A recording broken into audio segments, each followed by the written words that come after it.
नमस्कार, आप देख रहे हैं A to Z न्यूज और मैं हूं हीरेंद्र राठौड़। आज हमारी खास पेशकश का मुद्दा है एमसीडी बनाम सरकार। जी हां, दिल्ली सरकार एमसीडी और बीजेपी के बीच आपसी टकराव एक बार फिर से बढ़ने लगा है। एमसीडी कर्मचारियों का फिर से वेतन रुक गया है, जिससे खफा होकर एमसीडी के कर्मचारी अनिश्चितकालीन हड़ताल पर चले गए हैं। लेकिन इस बार ये टकराव कहीं 2017 में होने वाले एमसीडी के चुनाव के चलते तो नहीं, एक राजनीतिक स्टंट तो नहीं। खैर, मान लीजिए ये एक राजनीतिक स्टंट भी हो, लेकिन इससे होने वाली परेशानी तो दिल्ली की आम जनता को ही झेलनी पड़ेगी। बहरहाल अब देखना होगा कि एमसीडी की इस अनिश्चितकालीन हड़ताल से होने वाली परेशानियों से दिल्ली वासियों को कब तक सामना करना पड़ेगा। इस पर देखिए ये एक रिपोर्ट।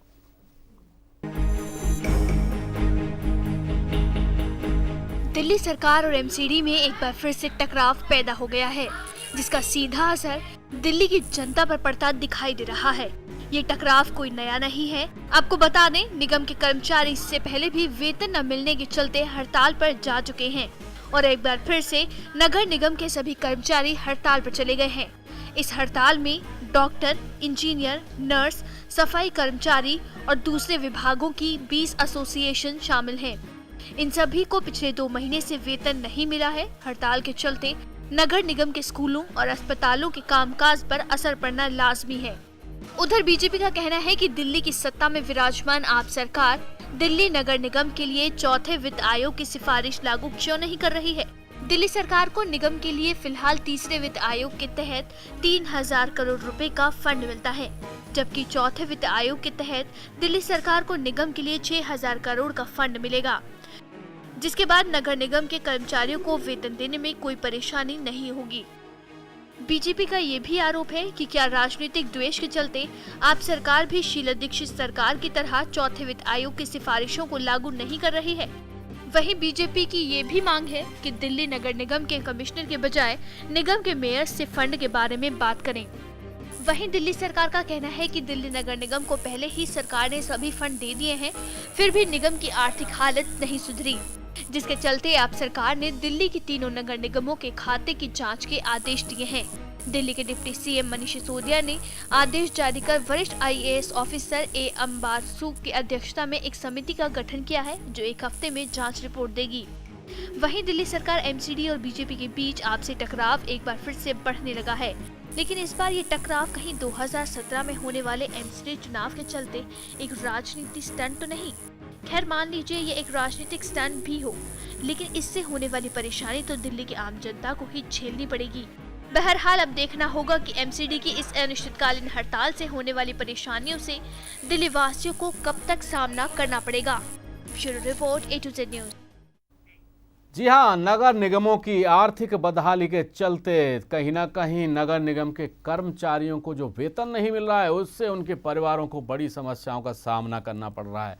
हालांकि इसमें दिल्ली सरकार में आम आदमी पार्टी और नगर निगम में भाजपा का शासन है। अब देखने वाली बात यह है कि कहीं राजनीति तो नहीं हो रही है। फिलहाल हमारे चर्चा के इस दौर में स्टूडियो में मौजूद हैं हमारे साथ बीजेपी नेता अनिल झा और आम आदमी पार्टी से हरिओम जी और सामाजिक कार्यकर्ता संजय गुप्ता। तो अनिल जी, मैं आपके पास ही आऊँगा पहले कि कई बार ऐसा हुआ है। 2015 में भी 2 बार हड़ताल करनी पड़ी कर्मचारियों को, उसके बाद उन्हें वेतन मिला और अब एक बार फिर से, पहले स्वास्थ्य विभाग के कर्मचारी गए एमसीडी के हड़ताल पर, उसके बाद अब शिक्षा विभाग और जो सफाई कर्मचारी हैं वो भी हड़ताल आज से उन्होंने शुरू कर दी है। क्या लगता है, क्या माना जाए कि क्या समस्या है एमसीडी के सामने? मुझे ऐसा लगता है कि पहले मैं सीधे दिल्ली गवर्नमेंट के बारे में कुछ कहूँ। ये मसला है कि ये देखना पड़ेगा कि पिछले 10 सालों में कॉरपोरेशन के कितने लोगों ने कितनी बार और एन ब्लॉक जो है हड़ताल किया है। तो हैरानी की बात है, पिछले जितने भी हड़तालें हुई हैं 10 से 15 सालों में, उनमें लगभग 3-4 महीने के अंदर ही बड़ी और एन ब्लॉक हड़तालें कॉरपोरेशन की हुई हैं जी। अब दिल्ली गवर्नमेंट ये कह सकती है कि भाई कॉरपोरेशन हमारे को सहयोग नहीं कर रही है, फिर दिल्ली गवर्नमेंट ये भी कहेगी कि सेंटर हमको सहयोग नहीं कर रही। एक फेनोमेना डेवलप हो गया है कि जहाँ पर भाजपा है वो हमें सहयोग नहीं करती। हमारा मसला है, टेक्निकली मसला है। इससे पहले 15 साल शीला दीक्षित ने शासन किया है, 5 साल एक ज़माने में कभी भाजपा की सरकार थी दिल्ली के अंदर। कभी ऐसा कन्फ्लिक्ट, कभी ऐसा विवाद नहीं हुआ इन दोनों पर, वो आज क्यों हो रहा है? अच्छा, वो विवाद नीचे भी है, वो विवाद ऊपर भी है। आखिर चलिए, एक व्यक्ति गलत हो सकता है, 2 हो सकते हैं, 4 हो सकते हैं, पूरी व्यवस्था, इसलिए आप कहेंगे कि सारी चीजें खराब हैं कि नीचे भी कॉर्पोरेशन में भारतीय जनता पार्टी है, ऊपर भी है। फिर आप बात क्या कर रहे हैं? आप शिक्षित हैं, पढ़े लिखे हैं, किसी को जानवर बोल देते हैं, किसी को एनिमल बोल देते हैं जी। आप सत्ता में आ गए हैं, पेशेंस नहीं है सुनने की। सत्ता में आने के बाद व्यक्ति को पेशेंस होता है।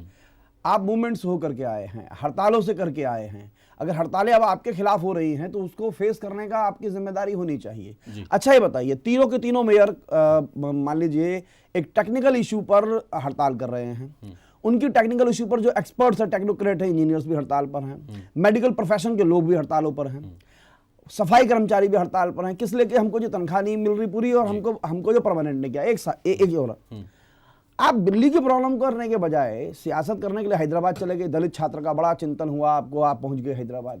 अरे साहब, दिल्ली के इतने हजार दलित कर्मचारी जो हैं, जो बेचारे सफाई कर्मचारी थे, उनकी भी मांग को मान लेते, उनकी भी तनख्वाहें बढ़ा देते। कितने लोगों को आपने जो कहा इलेक्शन में हम आएंगे परमानेंट कर देंगे, आते ही परमानेंट, उनकी तो छोड़िए, उनकी तनख्वाह तो छोड़िए, आपने अपनी तनख्वाह जो है इतनी फीसदी बढ़ा ली, 10,000 हरिओम जी से जवाब ले लेते हैं पहले एक मुद्दे का। हरिओम जी, आम आदमी पार्टी सरकार है और ये सरकार ऐसी सरकार है जिसने अपना जो बजट बनाया था 2016 का, 2015-16 का, इसमें काफ़ी सारा बढ़ा चढ़ा के बनाया था। और जाहिर सी बात है, अच्छी बात है कि बड़ा बजट बनता है, बड़े काम होते हैं, ज़्यादा काम होते हैं, लेकिन उसके बावजूद चौथे जो फाइनेंशियल कमीशन है उसको लागू नहीं किया जा रहा। तीसरे फाइनेंशियल कमीशन के मुताबिक नगर निगमों को हिस्सेदारी नहीं दी जा रही है। ये बीजेपी का आरोप है।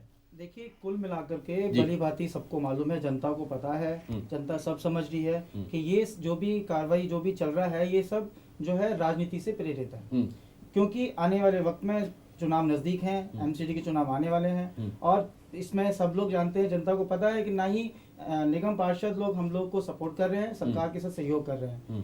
पहले भी फंड रिलीज किया गया था। आप खुद देखिए, माननीय मुख्यालय ने, हमारे न्यायपालिका ने आदेश दिया कि जो भी हमारी पेंशन्स होती हैं, जो भी विधवा पेंशन है या बुजुर्गों की पेंशन्स हैं, वो सारी पेंशन जो है दिल्ली सरकार के थ्रू बांटी जाएगी। एमसीडी से अधिकार क्यों छीना गया? सबसे साफ साफ नजर आ रहा है कि ये जितनी भी हो रहा है सब राजनीति से प्रेरित है, और बीजेपी कहीं ना कहीं इसकी जिम्मेदारी। लेकिन जो आंकड़े बताते हैं उसके मुताबिक तीसरे जो फाइनेंशियल कमीशन है उसके मुताबिक बकाया है ऐसा दिल्ली सरकार पर, उसे क्यों नहीं देती है दिल्ली सरकार? देखिए, इसका जो भी फंड, जैसे जैसे कानूनी तौर पर जो फंड था, सरकार ने समय समय पर वो फंड रिलीज किया गया। ऐसा नहीं है कि फंड रिलीज नहीं हुआ, फंड लेकिन कम मात्रा में किया गया है। राठौर साहब, मैं काबिल दोस्त से पूछना चाहूंगा, इनको पता है दिल्ली सरकार की कितनी पेंशन है अभी और कितनी रुकी हुई है? इनका एक मंत्री आके बता दे, सोशल वेलफेयर मिनिस्टर बता देता है। अगर इनको नहीं पता तो मैं आंकड़े दे देता हूं। चलिए, अभी आपसे आंकड़े लेते हैं। संजय गुप्ता जी से पूछूंगा मैं कि आपको क्या लगता है, क्या कारण है जबकि ये जो विवाद लगातार बढ़ता जा रहा है, एमसीडी के कर्मचारियों को वेतन नहीं मिल रहा है, वो हड़ताल पर जा रहे हैं? देखिए, दिल्ली की जनता ने बहुत सोच समझ कर, जब सेंट्रल गवर्नमेंट का इलेक्शन था तो मोदी साहब को चुना, और जब दिल्ली सरकार का इलेक्शन आया तो दिल्ली की जनता ने इस बात का फैसला किया कि भाई दिल्ली के अंदर आम आदमी पार्टी की सरकार आनी चाहिए। लेकिन आम आदमी की पार्टी की सरकार आने के बाद सेंट्रल गवर्नमेंट और स्टेट गवर्नमेंट का इस तरह से आपस में झगड़ा चल रहा है कि दोनों के दोनों, सेंट्रल गवर्नमेंट भी और स्टेट गवर्नमेंट भी, आज इस बात को भूल चुकी है कि अल्टीमेटली हमने काम दिल्ली की जनता के लिए करना है। सेंट्रल गवर्नमेंट जो मदद स्टेट गवर्नमेंट को देनी चाहिए वो नहीं देना चाहती, और स्टेट गवर्नमेंट जो मदद एमसीडी को करनी चाहिए वो नहीं करना चाहती। इन दोनों ही मामलों में दिल्ली की जनता को परेशानी हो रही है, दिल्ली के एम्प्लॉय को परेशानी हो रही है। लेकिन संजय जी, मुश्किल ये है कि तीसरा जो फाइनेंशियल कमीशन है, थर्ड फाइनेंशियल कमीशन है, उसकी सिफारिशें दिल्ली सरकार के लिए होती है, और दिल्ली सरकार का अपने पास टैक्स आता है, उसमें से देना होता है, ना कि केंद्र सरकार से। तो दिल्ली सरकार की तो जिम्मेदारी बनती है ये देना। बिल्कुल, सेंट्रल गवर्नमेंट की भी जिम्मेदारी बनती है कि जो पैसा स्टेट गवर्नमेंट को देना चाहिए वो स्टेट गवर्नमेंट को दे, और स्टेट गवर्नमेंट की जिम्मेदारी बनती है कि जो पैसा दिल्ली नगर निगम को देना वो दिल्ली नगर, यानी कि आप ये कहना चाह रहे हैं कि केंद्र नहीं देगा तो दिल्ली सरकार नहीं देगी? नहीं, मैं ये नहीं कहना चाह रहा। मैं ये कहना चाह रहा हूं कि दिल्ली की जनता ने सोच समझ करके दोनों पार्टियों को बहुमत दिया है, और दोनों सरकारों को आपस में कोऑर्डिनेशन कर दिल्ली की जनता के चलिए, लिए काम दोनों करना है। सरकारों को आपस में सामंजस्य बनाना पड़ेगा, चाहे वो दिल्ली सरकार हो या केंद्र सरकार हो। लेकिन फिलहाल मामला एमसीडी का है और एमसीडी पर चर्चा जारी रहेगी। फिलहाल वक्त है छोटे से ब्रेक का। ब्रेक के बाद फिर से मिलते हैं बहुत जल्द।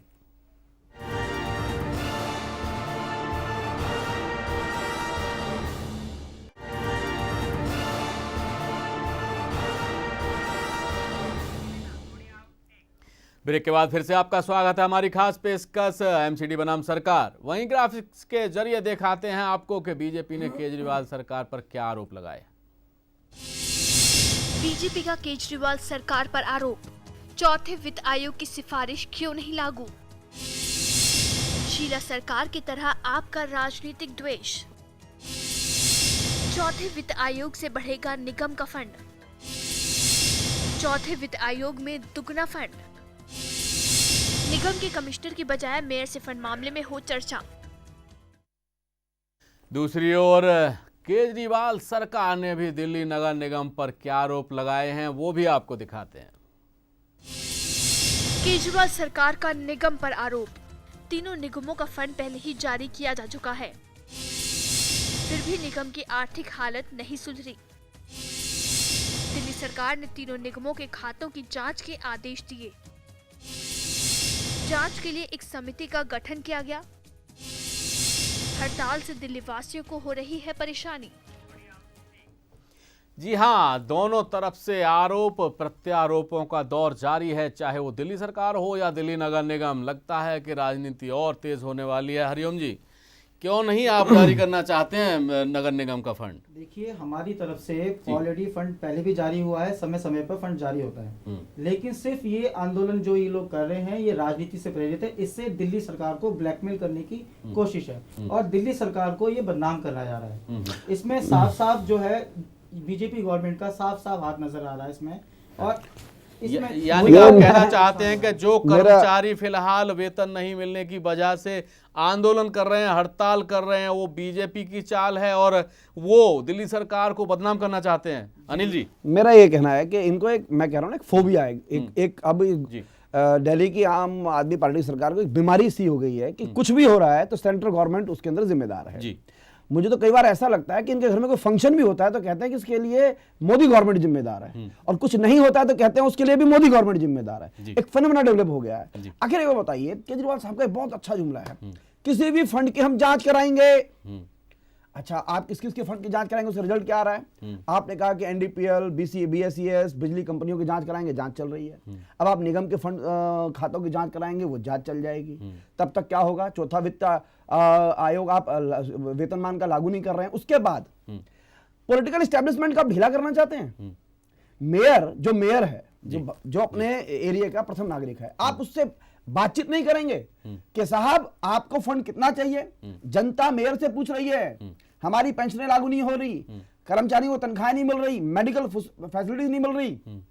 आप बड़े हल्ला मचाते थे कि हम आएंगे, हरिओम जी से जवाब ले लेते हैं। सारी जनता को सुविधाएं मिल जाएंगी। आज क्या करेंगे? निगम का भ्रष्टाचार जग जाहिर है। आज की तारीख में जो भी सबसे भ्रष्ट हमारा निगम है, निगम के अलावा ऐसा कोई डिपार्टमेंट नहीं है जो सबसे ज्यादा भ्रष्ट। लेकिन साहब, आम आदमी पार्टी की सरकार जब से बनी है तब से तो दिल्ली सरकार के अधिकारी पकड़े जा रहे हैं भ्रष्टाचार में। नगर निगम के 2 पकड़े गए होंगे और दिल्ली सरकार के 20। अरे इनके विधायक 20-20 हजार रुपए लेते पकड़े जा रहे हैं। वो तो जिस दिन स्टिंग हो गया पता चल जाएगा। राजनीति नजर आ रही है। ये 3-3 लाख रुपए तनख्वाह कर रहे हैं।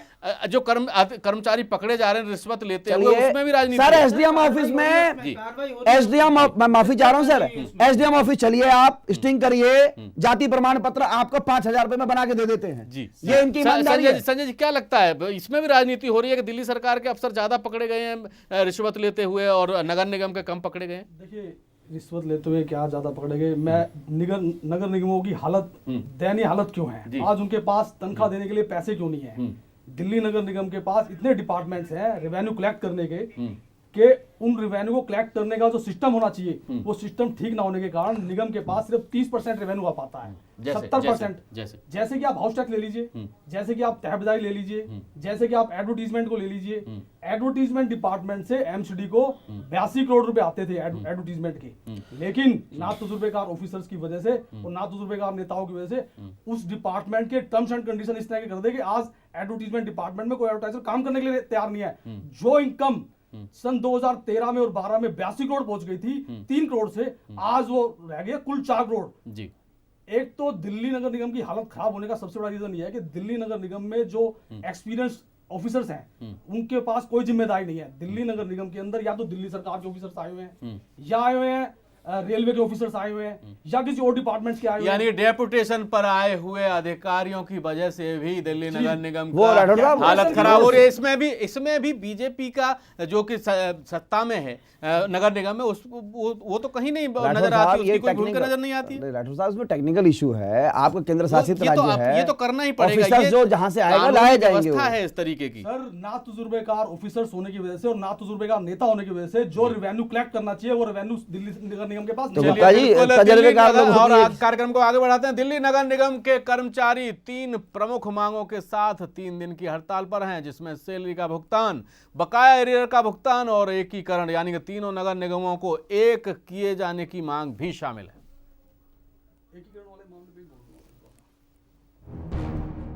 दिल्ली नगर निगम से जुड़े सभी काम करवाने के लिए इंद्र राठौर। और आइए आपको सुनवाते हैं कि हमारे संवाददाता अली अब्बास नकवी ने कर्मचारी यूनियन के नेताओं से क्या बातचीत की।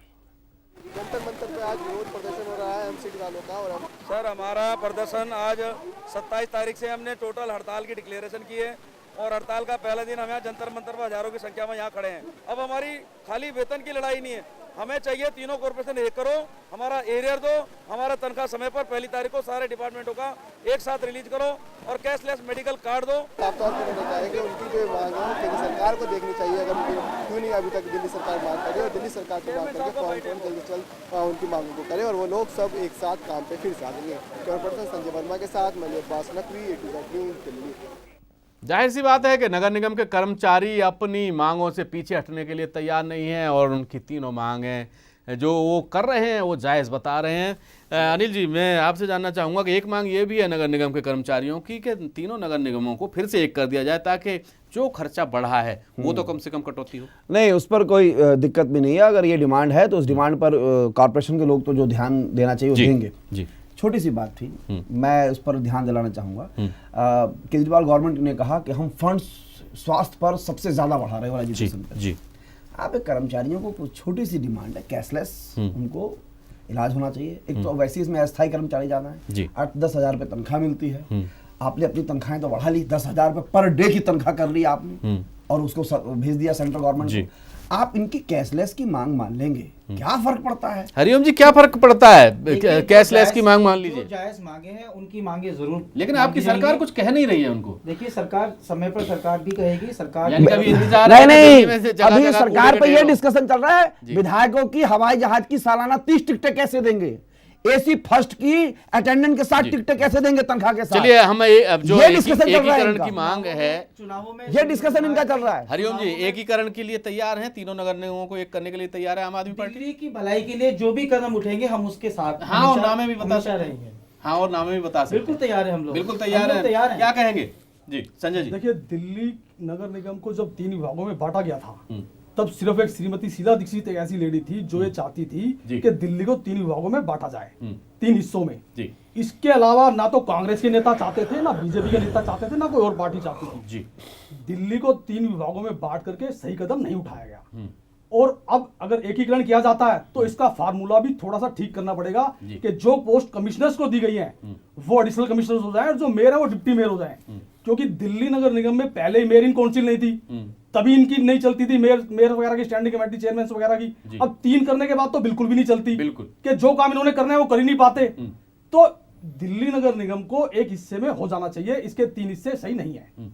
तो क्या माना जाए हरिओम जी कि क्या आपकी सरकार ऐसा कोई प्रस्ताव केंद्र सरकार को भेजने वाली है? क्योंकि जब तक दिल्ली सरकार ऐसा नहीं करेगी तब तक तीनों नगर निगम एक हो ही नहीं सकते। देखिए, जो भी प्रस्ताव भेजा जाएगा, अगर नगर निगम को एक करने की जहाँ तक बात है, अगर उसमें दिल्ली सरकार की जो भी भूमिका रहेगी, सभी पार्टी चाहती है दिल्ली को एक करना, सभी पार्टी। मैं राठौर साहब एक बार में बता रहा हूँ, ये सरकार का जब कार्यकाल भविष्य का इतिहास लिखा जाएगा, इस सरकार का नाम होगा आधुनिक मोहम्मद शाह रंगीला की सरकार। जी। गुप्ता जी, मैं एक चीज ये कहना चाहता हूँ, को हारने मैं की एक चीज- बात की खीस है। सर मैं- मैं एक चीज कहना चाहता हूँ, मैं हारने की खींच बता रहे ये अभी कहेंगे, अभी जब भविष्य का इतिहास लिखा जाएगा। मैं एक चीज कहना चाहता हूँ। गुप्ता जी सुन तो लीजिए, संजय जी, सुन तो संजय जी, लीजिए गुप्ता जी। एक मिनट सर, एक संजय जी, हाँ सर बोलिए। आज ना हम आम आदमी एक चीज को देखकर ना बड़ा त्रस्त होते हैं कि आज आम आदमी पार्टी हो, कांग्रेस हो, चाहे बीजेपी हो, ये तीनों बस एक दूसरे के ऊपर आरोप प्रत्यारोप ही करते हैं। जी। इससे हो क्या रहा है कि आम आदमी के अंदर सभी पॉलिटिकल पार्टीज की इमेज बिगड़ रही है। जी। ऐसा नहीं है कि पॉलिटिकल पार्टी अच्छा काम नहीं करती है। देखिए, हम लोग जो काम और- अच्छा नहीं होता, जो काम अच्छा नहीं होता उसके लिए बुरा बोला जाए, लेकिन अगर कोई काम अच्छा है तो मैं उसको राठौर अच्छा साहब बोला जाए। एक बात लेकिन ये अच्छा नहीं है कि राठौर वेतन साहब नहीं मिल रहा है कर्मचारियों राठौर को। साहब एक बात कोट कर रहा हूँ, जब भविष्य का इतिहास, मिलकर के गुप्ता काम जी करना चाहिए। गुप्ता जी एक मिनट उत्साह है आपका। देखिए, हम लोग जब ये भविष्य का इतिहास, अरे साहब महाराज सुन लीजिए, पेशेंस पेशेंस, हम लोग कोई अलग से किसी धैर्य। तरह से नहीं आए हैं। एक हम लोग दूसरे को वही सिर्फ जनता है जो सर, कहते धैर्य, हैं, धैर्य, त्राहिमाम कर चुके हैं। धैर्य वही धैर्य लोग हैं। जी धैर्य। अनिल जी, भविष्य का जब इतिहास लिखा जाएगा, ये सरकार भविष्य की मोहम्मद शाह रंगीला की सरकार कहलाएगी। और क्यों जानते हैं कि मंत्रियों का 8 महीने में जलपान का कितना खर्चा आ रहा है? आरटीआई रिपोर्ट, जी, जी। 8 महीने में 8 करोड़ का नाश्ता कर गए ये लोग। अरे सर, हम वही ये रिपोर्ट्स है, यही रिपोर्ट 8 है। करोड़ में आपको- आरटीआई की रिपोर्टें नहीं देते ये आप लोग, लोगों का। जी। आरटीआई के जवाब नहीं देते। हम वही 7 मंत्री 8 महीने में 8 करोड़ का नाश्ता खा गए। हम वही ये हालात है इनके। बिल्कुल 44 एयर नगर कंडीशन निगम के चालू कर दिए। कर्मचारियों को 3 मेरे को ले महीने लेना, से वेतन नहीं मिला है और मेरे को उसको रिपोर्ट ले लेना लेकर आरटीआई की। निगम 8 करोड़ के का नाश्ता खा गए आप लोग हड़ताल 8 पर महीने हैं। में। आप हमारे साथ जब चर्चा में चाहें तो शामिल चाहे हुए बात अनिल झा जी, आपका भी बहुत बहुत शुक्रिया, और संजय गुप्ता जी आपका भी बहुत बहुत शुक्रिया, और हरिओम जी आपका भी बहुत बहुत शुक्रिया। बात दरअसल ये है कि तीनों नगर निगम फिलहाल आर्थिक बदहाली झेल रहे हैं और इसके चलते तीनों नगर निगमों के कर्मचारियों और अधिकारियों का 3 महीने से वेतन नहीं मिला है। हालात यहाँ तक आ गए हैं कि अब सफाई कर्मचारियों ने बेमियादी हड़ताल की घोषणा कर दी है। आने वाले दिनों में जगह जगह कूड़े के ढेर भी देखने को मिल सकते हैं। फिलहाल आज की हमारी इस खास पेशकश में बस इतना ही। देश और दुनिया की खबरों के लिए आप देखते रहिए A to Z news. Hirendra Rathore को दीजिए इजाजत। नमस्कार।